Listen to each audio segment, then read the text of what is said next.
2026-cı il ümumiyyətlə 9 ilinin tamamlanmasından sonra gələcək başlanğıc ilidir. Yəni bir dövrün başlanğıcıdır, çünki bir enerjisini daşıyır. Bundan əlavə 2026-cı ildə doğulacaq uşaqların numeroloji cəhətdən bir rəqəminin təsirində olacağını nəzərə alaraq, bu uşaqların gələcəyini biraz daha fərqli şəkildə təsvir edə bilərik. Bir rəqəmi dəyişiklikləri, yeniliyi və liderliyi simvollaşdıran bir rəqəmdir. Bu, uşaqların gələcəkdəki həyatı böyük ehtimalla dəyişiklikləri qəbul etmək, yeni düşüncə tərzləri yaratmaq və dünyanı daha müasir, müstəqil və innovativ bir hala gətirmək yönündə olacaq. Bir rəqəminin uşaqlar üçün müəyyən etdiyi xüsusiyyətləri nəzərə alaraq, İlk növbədə yenilik və innovasiyanı misal göstərə bilərik. Bu uşaqlar yaradıcı və innovativ yanaşmalarla problemi həll etməyə meylli olacaq. Texnologiya, elm, sənət və mədəniyyət sahələrində yeni ideyalarla gələcək dünyaya böyük təsir göstərə bilərlər. İkinci növbədə liderlik və cəsarətdir. Bu uşaqların liderlik xüsusiyyətləri çox güclü ola bilər. Onlar təbii olaraq lider rolunu mənimsəyəcək, cəsarətli və özünə inamlı qərarlar verəcəklər. Gələcəkdə xüsusilə sosial dəyişikliklərdə və qlobal məsələlərdə liderlik əldə edə bilərlər. Üçüncü növbədə azadlıq və özəl yanaşmadır. Bu uşaqlar özlərini müəyyən edərkən və həyatda irəliləyərkən çox müstəqil olacaqlar. Onlar fərqli düşüncə tərzlərinə sahib olacaq, mövcud sistemlərə qarşı yenilikçi yanaşmalar gətirəcəklər.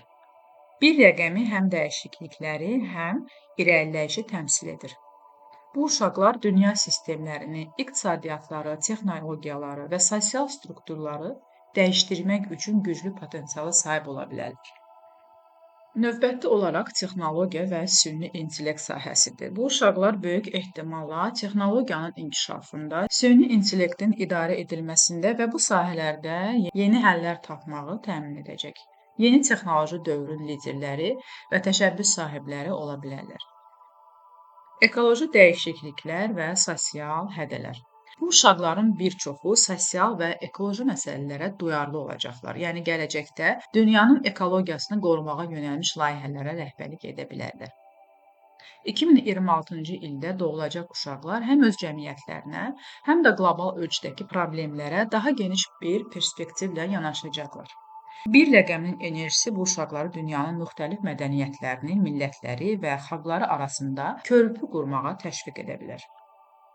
2026-cı il doğulmuş uşaqlar bəlkə də ən güclü liderlər, yenilikçi düşüncələr və texnologiya sahəsindəki pionerlər olacaqlar. Onlar həm özlərinə, həm də dünyaya böyük dəyişikliklər gətirəcəklər.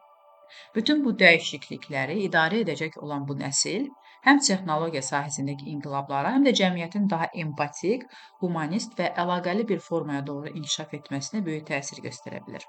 Amma medalın iki yüzü olduğu kimi, rəqəmi mənfi cəhətdən yaşayacaq uşaqlarımız da olacaq. Ona görə də sadalayacağım hallar övladlarınızda müşahidə etsəz, onları düz yönə istiqamətləndirməlisiniz. Bu enerjini balanssız yaşayan uşaqlarda bəzi çətinliklər özünü göstərə bilər. Valideynlərin və müəllimlərin bu halları erkən tanıması və düzgün istiqamətləndirməsi çox önəmlidir. Bu mənfi cəhətlər vaxtında düzgün istiqamətləndirilməzsə, uşağın xarakterinin formalaşmasında çətinliklər yarada bilər.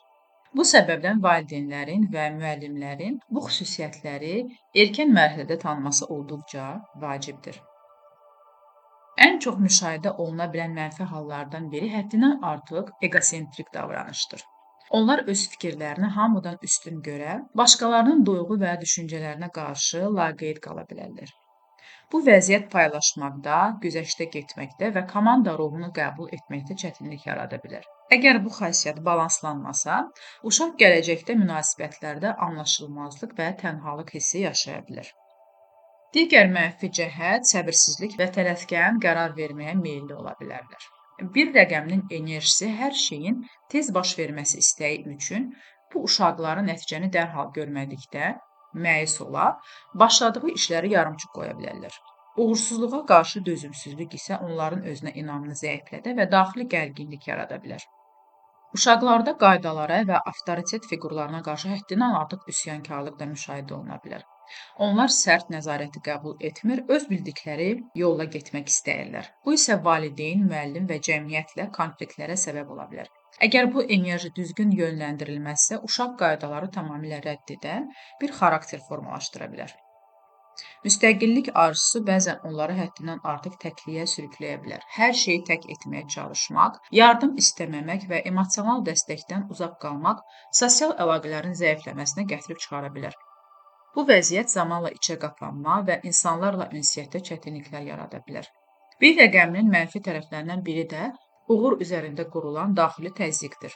Bu uşaqlar daim birinci olmaq, lider mövqedə qalmaq istədikləri üçün uduzduqları an özlərini dəyərsiz hiss edəcəklər. Bu isə stres, narahatlıq, emosional yorğunluq yarada bilər. Uğurun yalnız nəticə deyil, proses olduğunu dərk etmədikdə özlərinə qarşı çox sərt davranmağa başlaya bilərlər. Bəzi hallarda bu uşaqlarda dominantlıq və başqalarını idarə etmə istəyi də ön plana çıxa bilər. Liderlik xüsusiyyəti balansdan çıxdıqda hökmranlığa, manipulyasiyaya və təzyiqə çevrilə bilər. Bu isə həm daxildə, həm də sosial mühitdə münasibətlərin zədələnməsinə səbəb olacaq. Və nəhayət bu uşaqlar emosiyalarını açıq şəkildə ifadə etməkdə çətinlik yaşaya bilərlər. Güclü görünmək istəyi onların duyğularını içində saxlamasına, zəiflik göstərməkdən çəkinməsinə səbəb ola bilər.